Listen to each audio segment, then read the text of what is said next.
pa nangyayari sa bawat nilalang magigising ang lupang kulang sa dilig. Ikaw ang magsasabing kaya mo to, tulad ng isang tanglaw sa gitna ng bagyo.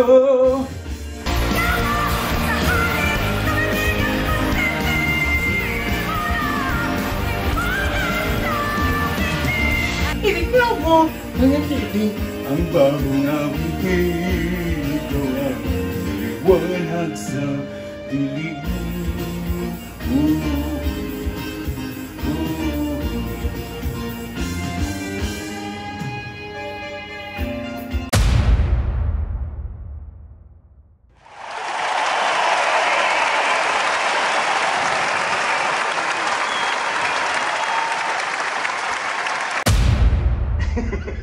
It's been a while guys na ginawa natin ito, pero welcome back to me, your official fashion reviewer dito sa YouTube para gawin natin yung Star Magical Christmas 2024. My Entrada. Let's go! Let's go! My is my favorite. Ayan, isa si Maymay talaga sa mga paborito kong showbiz personalities. I love Maymay Entrata. Ilang beses ko na siyang nakita ng personal. Kung maganda siya sa picture, mas maganda siya lalo sa personal. And itong suot niya na to, bagay talaga sa kanya. Diba? Wala namang damit na hindi bagay kay Maymay kasi nagmo-model na siya, diba? Nakarating na nga siya sa Paris. I think itong gown na ito parang nagsisimbolize siguro siya ng malamig na Pasko, ganyan. And mukha talaga siyang ice princess. So, definitely Maymay deserve niyang mapabilang sa mga best dress. DDS Fiang, ayan. So, dito sa picture na to, parang masyadong hiwalay yung paa niya. Tapos, putot. Ano bang Tagalog? Parang putol yung paa niya. Parang dun sa angulo siguro ng pagkakakuha ng camera. Ginawa ko is nagtingin pa ako ng ibang picture ni DDS Fiang. And nakita ko na maayos yung damit niya. Hindi dito sa kuhang to. Hindi maayos yung kuhang yan. Pero may mga pictures na maganda talaga siya. Kahawig niya si KitKat, yung komedyante. Maganda yung suot ni DDS Fiang. Bagay sa kanya yung color na yan. And may kwento ko lang guys, itong si DDS Fiang, nakilala ko siya, you know, as the big winner of the latest edition ng PBB. And nagka-issue yan dati sa Facebook, dumaan sa feed ko. Merong isang magandang Facebook influencer, she's pretty, I forgot the name. Yung Facebook influencer na yon, nagpa-picture siya kay JM. Tapos parang dun sa caption niya, parang sinabi niya na, I think, kamukha ko na ba si Fiang or ako muna si Fiang, something like that. Tapos, yung mga fans ni DDS Fiang, sinugod yung babae. As in, galit na galit sila.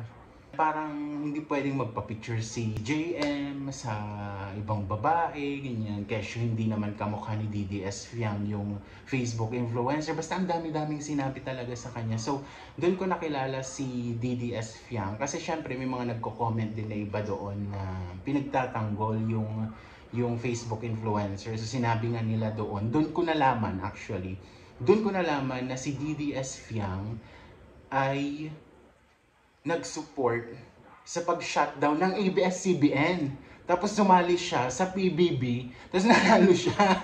Diba? Personally, no, kapag ikaw nag-support ka ng ABS-CBN shutdown, magkaiba tayo ng paniniwala sa buhay. And I don't need people like you in my life. And for sure, hindi mo din naman ako kailangan sa buhay mo. So kapag ikaw yung tao na nag-support sa ABS-CBN shutdown, wala ka na sa akin. Ganon. Hindi kita gusto as a person. So gusto ko yung damit ni DDS Fiang. Pero as a person who supported the shutdown of ABS-CBN, hindi ko siya gusto as an individual. Ayan. Angie Salvacion, isa din sa mga big winner. So, gusto ko yung suot ni Angie.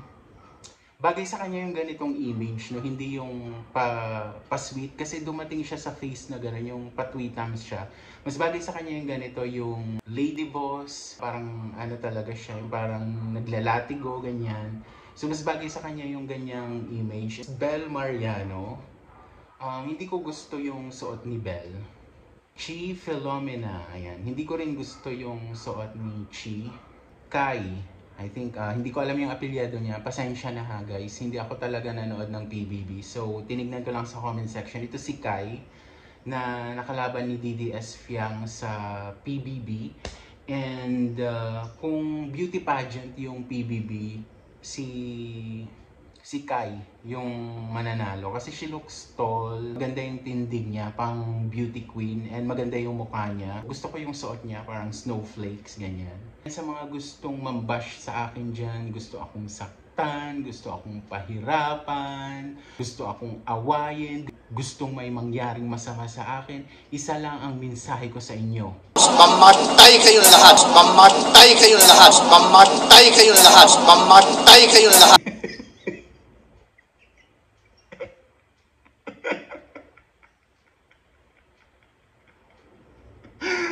Kung hindi nyo nagustuhan tong video na ito, please click dislike. And kung nagustuhan nyo naman tong video na to, please like and also mag-subscribe na rin kayo sa channel ko.